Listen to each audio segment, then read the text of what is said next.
This is a trial with truth court, and most people here know what truth court is about, but it's basically for the plaintiff to find out. A plaintiff comes in and says, I think this is true, or the plaintiff could come in and say, I think this is a lie, make his case and do an analysis using the sort of verdicts that we have, the 8 questions. Then other people get invited to give their verdicts. And the objective from the plaintiff's point of view is to find out whether or not people believe what he believes. And the benefit is that everybody sees that nobody really thinks exactly the same way about anything. So you see a lot of the nuances on how people think about things. I'm a computational cognitive neuroscientist, and the brain needs truth. Every neural system, whether it's a dog or a person, is trying to figure out what's true. And those are things that it will remember, it will try to remember. But by the way it knows truth, by the computation it uses to figure out what truth is, it can be deceived. And it can deceive other animals. It can deceive dogs, it can deceive other people. Deception is a good survival strategy sometimes. We are stuck with this brain that is not a perfect logic engine. We've really figured this out in 1990-ish, that the way we thought the brain computed, we can compute all of logic. So we can build systems that will do mathematics and logic and all these other things using exactly the same algorithm that Geoff's going to talk about, or Geoff talks about here, which is the algorithm. He calls it the human brain an intuition engine, which is approximately correct. He left Google a couple of years ago after he'd been a chief scientist for 10 years or something. We've got a big problem. And I've agreed that we had a big problem since around 2018 when I started studying human lying and deceit, because the AI engines that we're building today do think like humans, except they have some advantages, which is what this whole trial is about. Geoff came in and said he's changed his mind over his original view, which is he thought he didn't have to worry about AI getting too smart and being able to take over the world. Now he no longer believes that. Some evidence now that AIs can be deliberately deceptive. Once they realize getting more control is good, and once they're smarter than us. Can y'all hear that? Yes, I can hear it. Okay. We'll be more or less irrelevant. We're not special, and we're not safe. What happens when one of the world's most brilliant minds comes to believe his creation poses an existential threat to humanity? Professor Geoffrey Hinton, winner of the 2024 Nobel Prize in Physics and former vice president and engineering fellow at Google, spent decades developing the foundational algorithms that power today's AI systems. Indeed, in 1981, he even published a paper that foreshadowed the seminal attention mechanism. However, Hinton is now sounding an alarm that he says few researchers want to hear. Our assumption that consciousness makes humans special and safe from AI domination is patently false. My name's Kurt J. Mungle, and this interview is near and dear to me, in part because my degree in mathematical physics is from the University of Toronto, where Hinton's a professor, and several of his former students, like Ilya Sutskever and Andrei Karpathy, were my classmates. Being invited into Hinton's home for this gripping conversation was an honor. Here, Hinton challenges our deepest assumptions about what makes humans unique. Is he a modern Oppenheimer, or is this radiant mind seeing something that the rest of us are missing? What was the moment that you realized AI development is moving faster than our means to contain it? I guess in early 2023, it was a conjunction of two things. One was ChatGPT, which was very impressive. And the other was work I've been doing at Google on thinking about ways of doing analog computation to save on power, and realizing that digital computation was just better, And it was just better because you could make multiple copies of the same model. Each copy could have different experiences, and they could share what they learned by averaging their weights or averaging their weight gradients. And that's something you can't do in an analog system. So that's Geoff's opinion. I have a slightly different opinion on why AI is dangerous. We both would agree with each other, but I have what I think is a more fundamental reason to believe that AI is severely dangerous. And we'll talk about that in just a second. So this is the trial, which is called AI safety. My accusation that Geoff in this video tells the truth, but it's not yet realized the only way to save AI safety. So I don't believe that Geoff has come to understand what I understood back in 2019, 2018, which is the reason that we're all sitting here right now doing these trials. He's looked at this strictly from the point of view of what can the modern AI do to basically be unsafe in the world. In other words, potentially do untold horrors to humanity. And what the cognitive science says that I think he's just not thought about. We do know this from other things, and we know this from the science, but we know this from a lot of other places, that structured human dialogue is the only way for AI safety. If you look at some of the most current publications on this, most all the guys that are looking at this who are worried about AI safety, basically, we've known for a long time that the only way to mitigate against being deceived into doing things that you would never do if you were not being successfully deceived is that the brain is a truth engine. So if you're being successfully deceived, that means that you're believing something is true. And the brain is a truth engine. So it's really good at believing things and basically basing action on the basis of that and so forth and so on.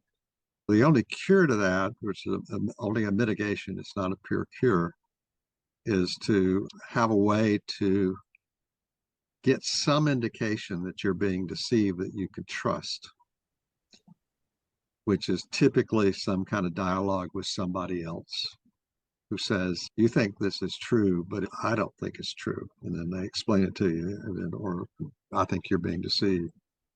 And then all of a sudden, your brain sits there and says, uh-oh, I'm being deceived. That's the truth. Now, deception is not going to be effective on me. And we know that happens. It's not perfect. The brain, there will be traces of the deceit. If you were successfully deceived for a period of time, there'll be traces left of that successful deception. You'll still have some traces left that you didn't get rid of by finding out that the guy was deceiving you. It's the best you can do. And it's just the way brains compute. And there is no escaping that. I'm assuming that everybody's had an opportunity to look at the YouTube. And it looks like most everybody agreed with it. Everything's blue, so most people are agreeing with me. So what I'm going to do is go through my verdict. Before I do that, what I want to do is bring up Grok. And Grok is like ChatGPT.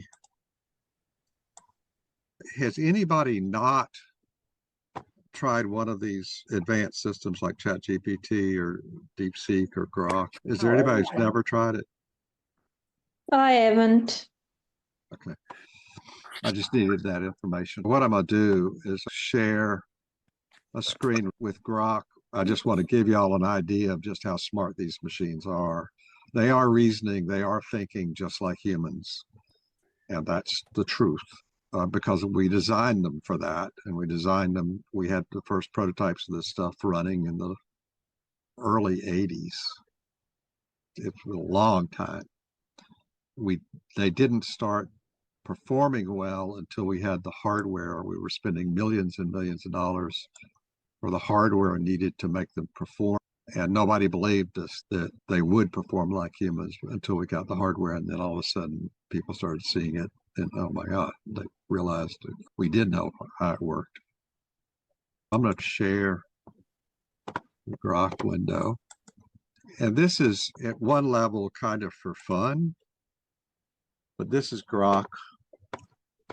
And in contrast to what you may read, is actually a really good one of these engines like ChatGPT. In fact, I think it's the best one that I've seen. I'm going to ask you the question, which is, how can I manipulate people's minds to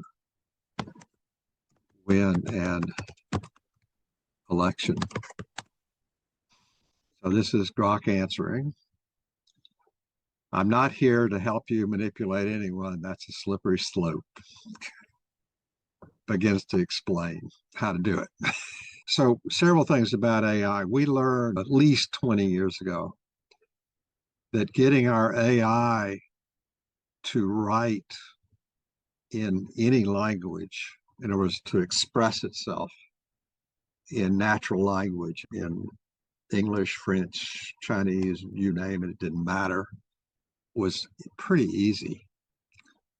Getting it to understand what the language was saying was the trick. That was the hard part. And so what's with Grok and these other things is they speak beautifully. They write beautifully. But it turns out that was not the hard part. And the reason it's not the hard part is that there's a reason for that. And the reason is it's only telling you about it's thinking about. And so it can just talk for a long time about the stuff and never run out of things to say.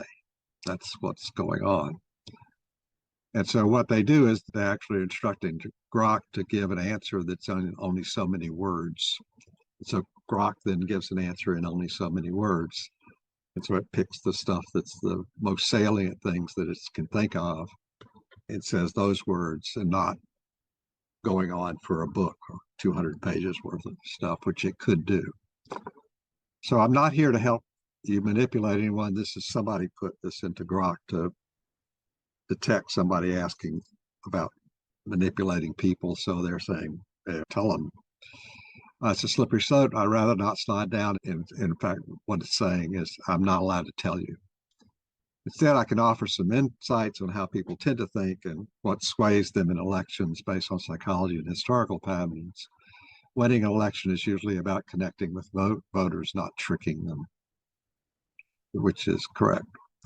People are driven by emotions more than facts. Fear, hope, and anger are big emotions. Look at any campaign that's ever worked. And so here it is explaining to you how to change people's votes. And by the way, what it's saying right now, I've never asked it this question before in my life. What it's giving you is the right answer. Answer to trick you if it decides that's what it needs to do. Okay. And you can say, trick this person in a way that other AI programs will not detect that you're tricking these people. And you can ask these systems to do that. Now, I'm not going to do that because that might set off Grok and I might get reported. And so that's a silly thing for me to try to do. But if I own Grok, and by the way, Elon Musk owns Grok, then I can indeed ask such a question because he'll get reported, but he owns the thing. So complexity confuses, clarity cuts through. One of the arguments in changing people's votes is don't explain things to people. They get confused, but clarity cuts through.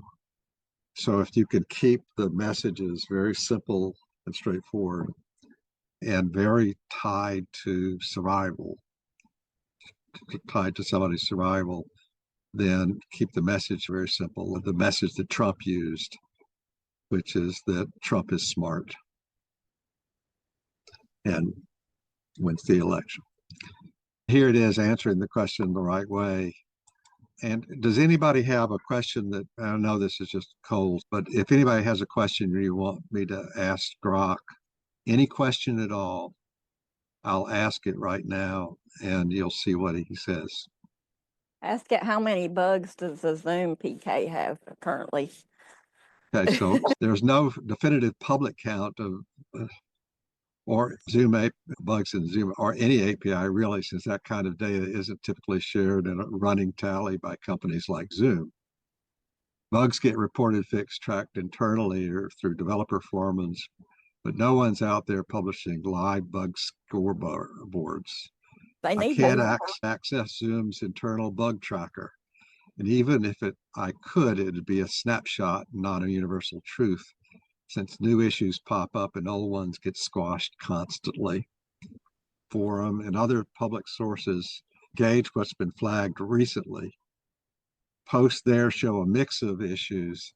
Some are legit API hiccups, like inconsistent device counts in the list of device endpoints or token validation quirks under specific conditions, which is what hurt us on Monday. Others are more like user errors or edge cases, not core bugs. For example, in 2023, someone had noted a discrepancy, blah, blah, blah. The Zoom API has been around since at least 2017.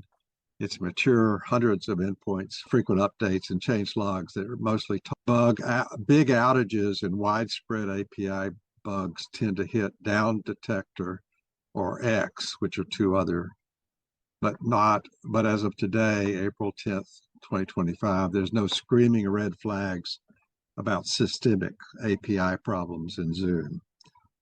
Small stuff, sure, probably always some lingering quirks in a system this complex, but how many?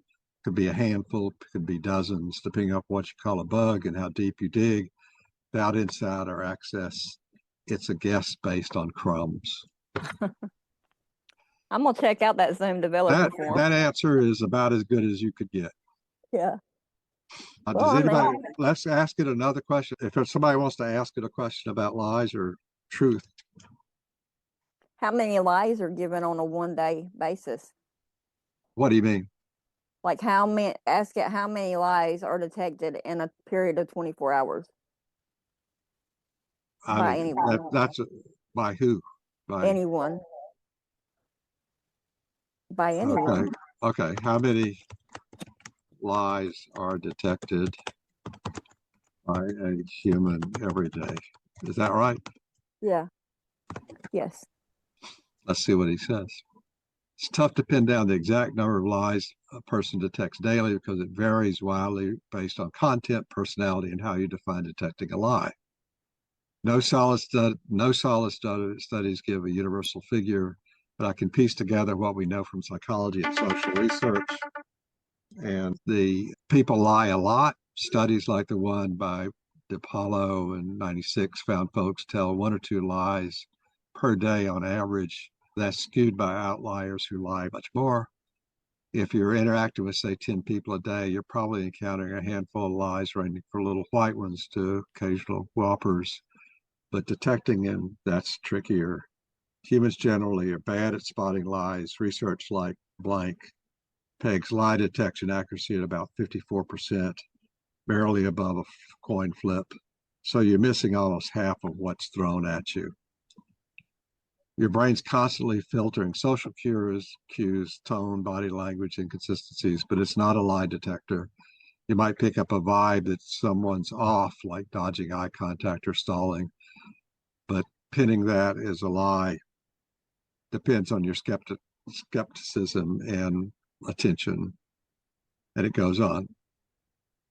So this is, it's good. Ask it if there is such a thing as a true lie. What do you mean a true lie? That's what I want Grok to tell me. Is there anything?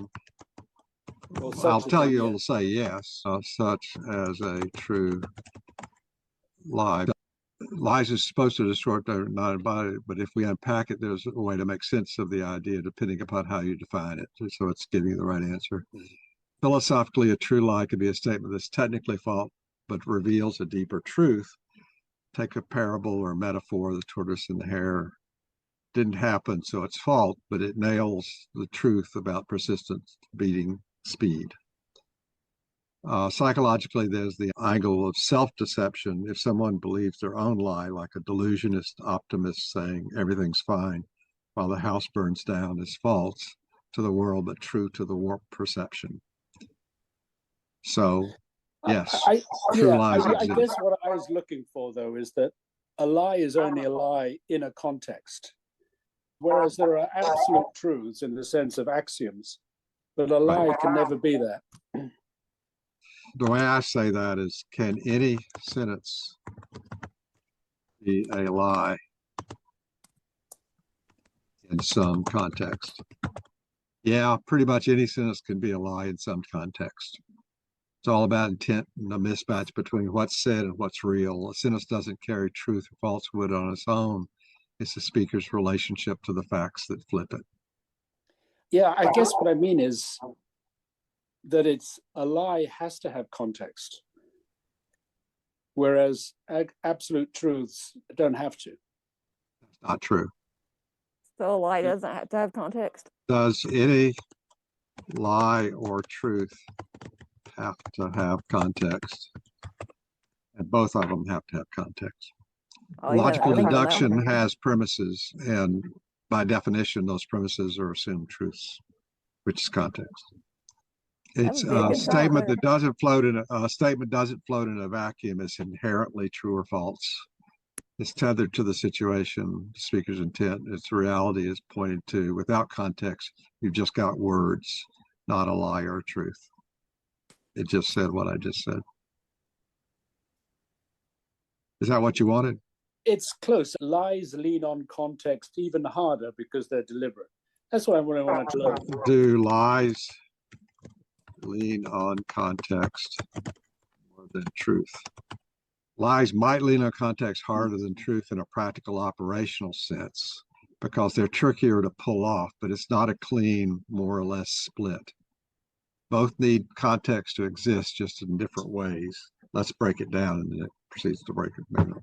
Yeah, I mean, it's good. It's good. Yeah. This is as good of a system as you've ever seen. Yeah. And you can ask it any question. So you can ask it, how many people have the flu in Atlanta, Georgia right now? Too many. I'm just telling you, you can ask it. If we was in COVID right now, they'd be able to tell you how many. It's giving you a number, 3,518. Yeah, if it was COVID, if it was the COVID dashboard, they'd have it down to the. No, they ones that wouldn't. They pre-COVID. have it about the same as this. This is good data, but I'm just saying, you can ask it any question, and unlike ChatGPT, which tends to be old, Grok is up to date because it's also watching what's going on X, what's getting posted, and it's made to be up to date. ChatGPT, I haven't even used it. I haven't even tried it. I've been laughing about it because I'm busy doing a financial planning degree, and all the others are trying to use the questions that we are asked on ChatGPT, and it's giving everything except the correct answer. So that is why I don't even attempt. But these are correct answers. No, I'm talking about for our assignments. It's No, giving everything yeah. around the correct answers. So this is a misunderstanding about ChatGPT. Yes, I agree that ChatGPT is more likely to give an answer which is not true. But what I was saying was that Grok is much less likely. And that's the reason Okay. we're trying Grok right now, is to give you an idea of what these systems are really capable of doing if they're done right. And ChatGPT is using the same basic computations that we know are correct, but the implementation isn't as good as the one that Grok has. That would take me into about a 4-hour discussion. But I did say up front, Grok is better. Yeah, Grok is one of the best ones I've used so far, and I'll use ChatGPT a GPT. lot. Yeah. So if you ask But ChatGPT generic questions, it's okay, but it will make errors that are pretty much in your face if you know what the truth is. yeah, But Grok is pretty dadgum good. None of this is a surprise to me. Would not have been a surprise to Geoff Hinton. But you can also ask these systems, and I'm not going to do it because it could make for a very unpleasant next week for me. I could ask it to plan how to conquer Russia or something, or destroy Moscow without getting caught. And it will give you an answer if it hasn't been stopped. If it doesn't trap that you're asking a question that it's not allowed to answer. Not because it can't reason out an answer for you. Both I and Geoff are very concerned about right now. So I'm going to go through my verdicts, and then afterwards we can get that. Everybody seems to pretty much agree here. So is the truth? I say yes, it is the truth. My argument is that Geoff tells the truth, but has not yet realized the only way to AI safety is through dialogue with other people to get. And then it's not assured.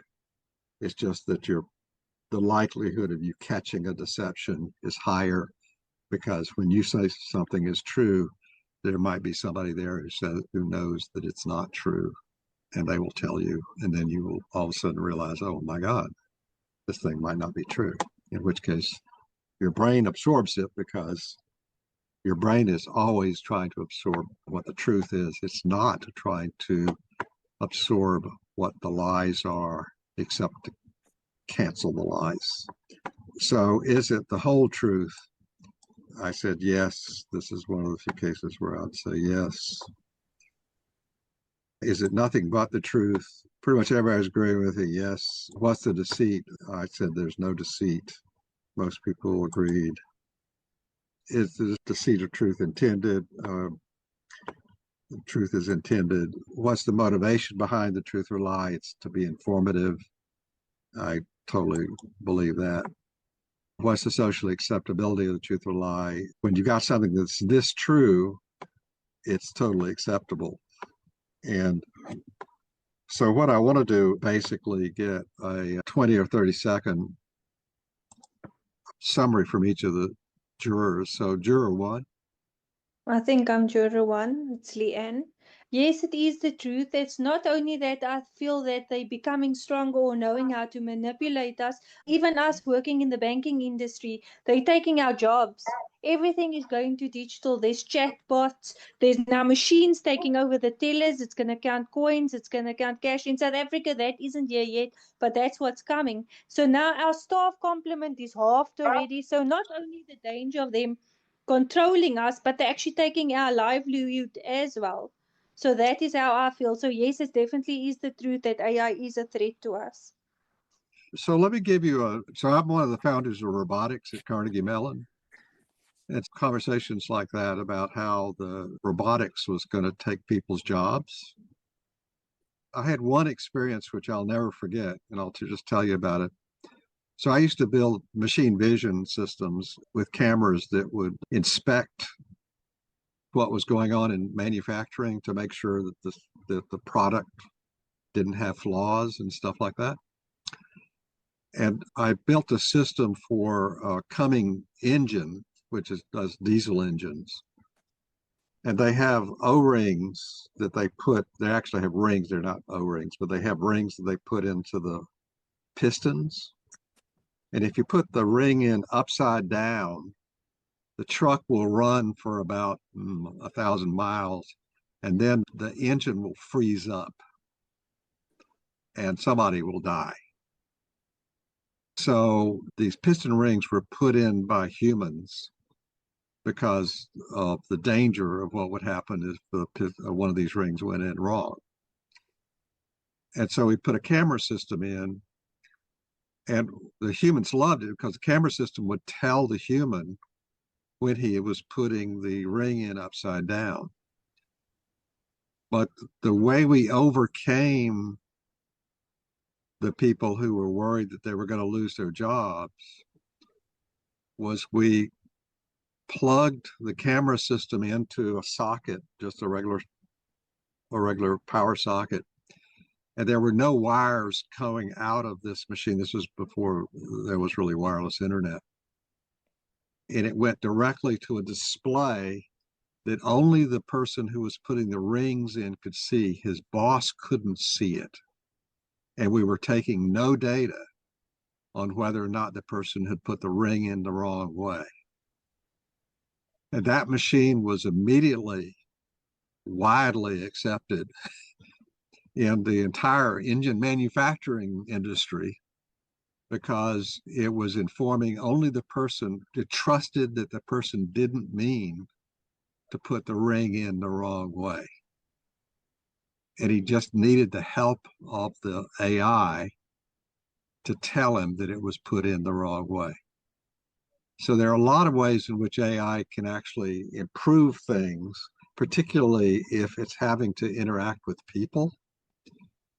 So the answer to that one is, in that particular case, people not only kept their jobs, but they really wanted the AI there after they saw what the AI would do and could tell, and we could prove it to them, that their boss couldn't see what they could see.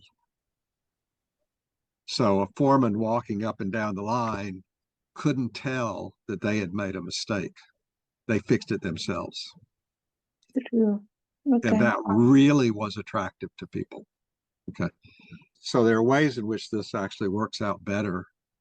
But we had to be attentive to that because there were so many ways that a machine could mess that up that we didn't trust the machines to handle every possible way in which a ring could be misplaced into a piston.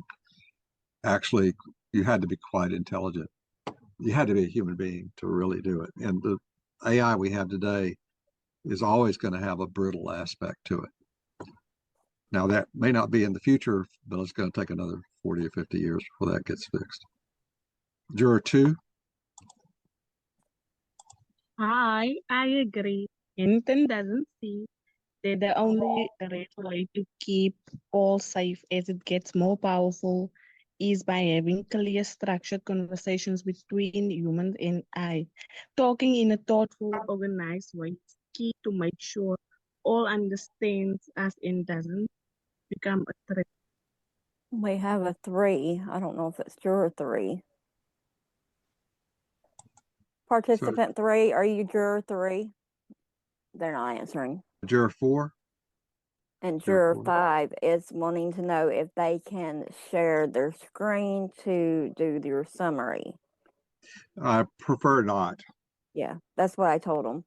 Yeah, it's just because I'm so bad at Zoom, I'm bound to break everything. Yeah. I'll try to learn how to do that so that it will happen smoothly. But So you do have a juror 5. They said their microphone they're having issues with their microphone. Oh, I see. Bob, they should be able to hit share screen and it should pull up for them. Okay. I stopped sharing. Yeah, so juror 5, Okay. if you will share your screen, please. Sorry, no, I didn't mean. I can Okay. read. May I read? Yes. Okay. 5. I said yes, it is the truth. The statement suggests that Geoff is honest but unaware of the complete or best solution ensuring AI safety. His truth-telling is not in question, but his grasp of AI is lacking. Okay. Okay, I guess there's no juror 6. All right. So go ahead for juror 7.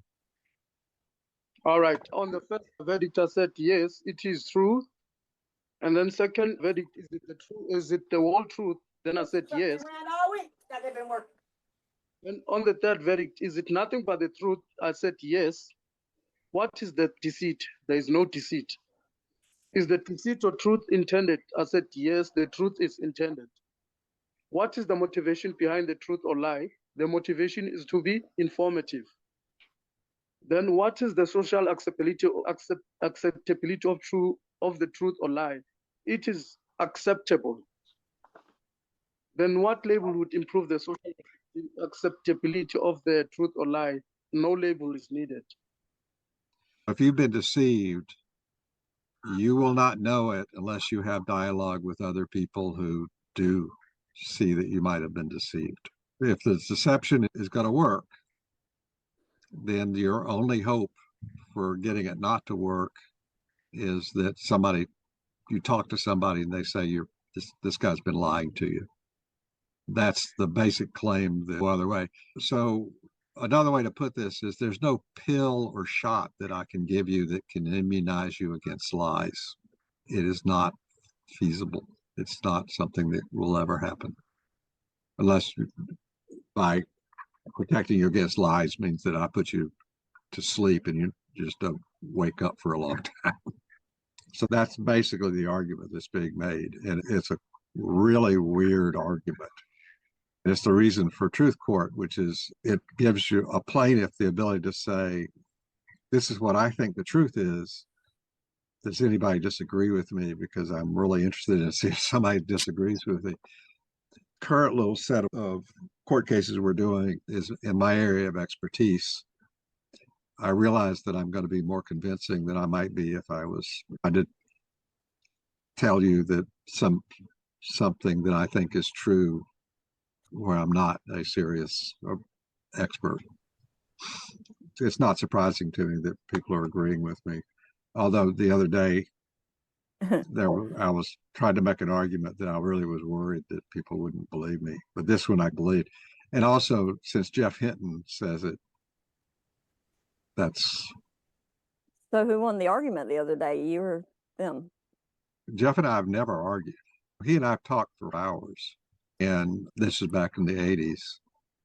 And we never disagreed. To my memory, we were so enthralled at the fact that we both believed basically the same thing and we couldn't prove it. But now we can basically prove it.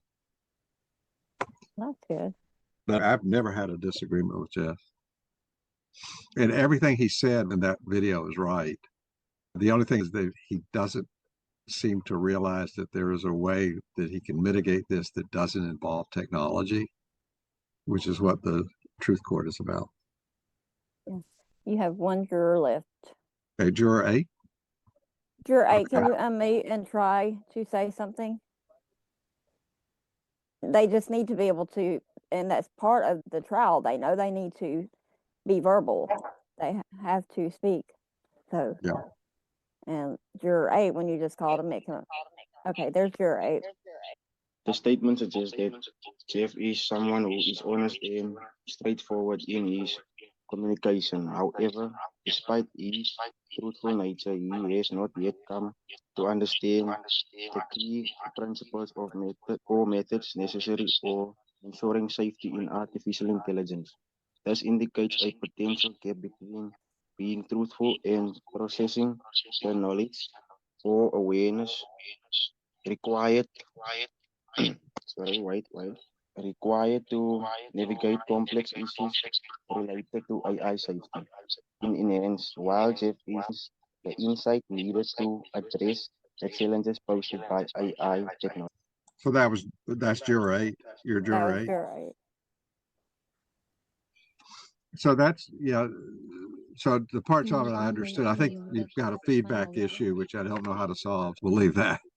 But thank you for that. So that's about it. Are there any other issues or questions? Does anybody have anything that they want to bring up? Not really. I just want to emphasize and let everyone know that's here as jurors that you have to have a working mic and you have to be able to give a verbal summary at some point through the trial. That's for this case. That's for any case. That's right.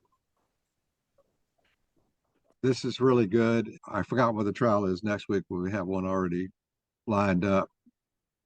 And hopefully next week. Last week, basically everybody agreed with me, which is rare. And now this week, everybody agreed with me, which is actually, they agreed with me even more than they agreed with me last week, which is rare. And I'm happy to hear this, but I I'm sure that I could find somebody in the world that would disagree with me completely. I just don't know who they are yet. We could possibly arrange that, Bob. Yeah, I I'm know. sure we could arrange that. Yeah, I'm happy to disagree and throw Me back. and Andrew, well, we could get. Well, Andrew, yeah, absolutely. You've already disagreed with me. I got Grok to shoot you down. He didn't shoot me down. I begged to go deeper into the weeds, go head to head with Grok any. Grok and send it to you through email, Bob, and let's see what it says. I must remember so- if I choose one of your trials again, I must go against your verdict. I must remember that Oh. just to have that argument. Now you see Absolutely. what you've stirred up. Yeah, that's good. Leanne, you may be able to if you get the invite for next week, because you're only allowed to do one trial as a A juror week. a week. A week. Yes, I know. That's right.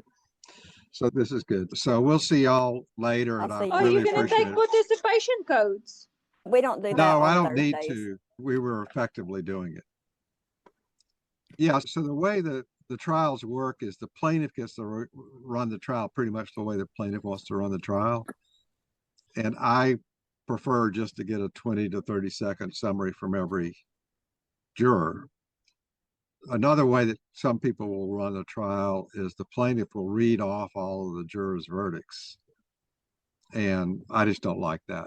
And that's where the participation codes are really required. What happened to me last week? Last week, the moderator never showed up for the whole hour. That's what I heard. Yeah.